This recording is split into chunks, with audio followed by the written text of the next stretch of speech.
sky just to kill an Israeli. On November 17, 2023, Musk announced a policy change on the X platform, stating that X users who use terms such as decolonization and from the river to the sea, or similar expressions that necessarily imply genocide of the Jewish people in Israel, will be suspended. Several weeks later, Musk traveled to Israel by visiting the kibbutz Kfar Aza with Israeli Prime Minister Benjamin Netanyahu, which had been part of the aftermath of the 2023 Hamas-led attack on Israel, and described it as jarring. In August 2024, Musk criticized UK Prime Minister Keir Starmer amid the riots taking place in that country, saying, "Shouldn't you be concerned about attacks on all communities?" Responding to a tweet with footage of the disorder that said the riots were due to the effects of mass migration and open borders, Musk tweeted, "Civil war is inevitable." His comments were condemned by Starmer's official spokesman.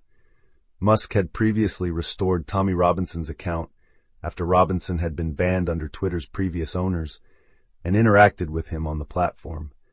Musk went on to refer to Starmer as two-tier Keir and ask, "Why aren't all communities protected in Britain?" Musk promoted a conspiracy theory that the UK government was planning to build detainment camps in the Falkland Islands to hold rioters. Accusations of anti-Semitism. The Israeli government and several media outlets accused Musk of sowing anti-Semitism due to his promotion of George Soros conspiracy theories, although some Israeli officials defended Musk and denied his criticism of Soros was anti-Semitic.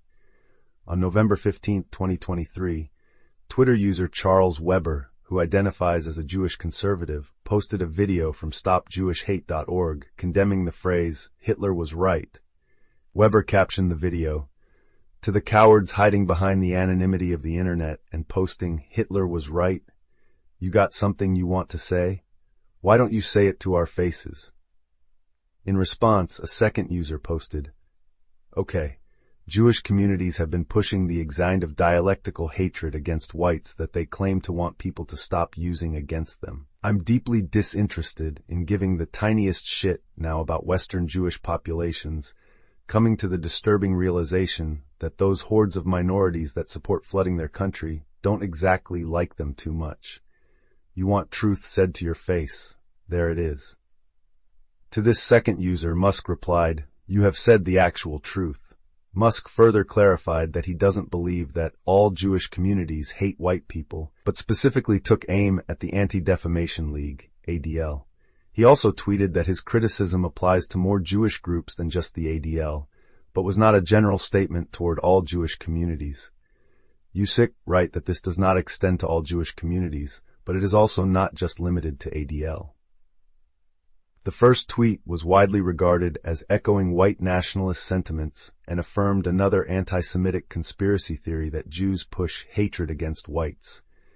The following day, Musk made a tweet which critics regarded as supporting white pride. Advertisers distanced themselves from his tweet. At the DealBook Summit on November 29, 2023, after comments from Disney CEO Bob Iger explaining his decision to stop advertising on X after Musk's recent post, journalist Andrew Ross Sorkin questioned Musk about the withdrawal of advertisers. Musk responded, "I hope they stop. Don't advertise. And if somebody is going to try to blackmail me with advertising, blackmail me with money, go fuck yourself. Go fuck yourself." Is that clear? I hope it is. Musk singled out Iger, saying, "Hey Bob, if you're in the audience." Musk acknowledged to Sorkin that one of his tweets, the one affirming an anti-Semitic conspiracy theory, was a mistake, saying, "I handed a loaded gun to those who hate me and to those who are anti-Semitic, and for that I am quite sorry." Musk described his tweet as one of the most foolish, if not the most foolish, thing I've done.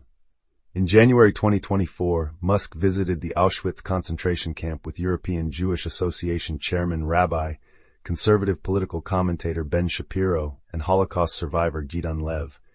He also spoke on a conference about rising anti-Semitism. The New York Times described the trip as a part of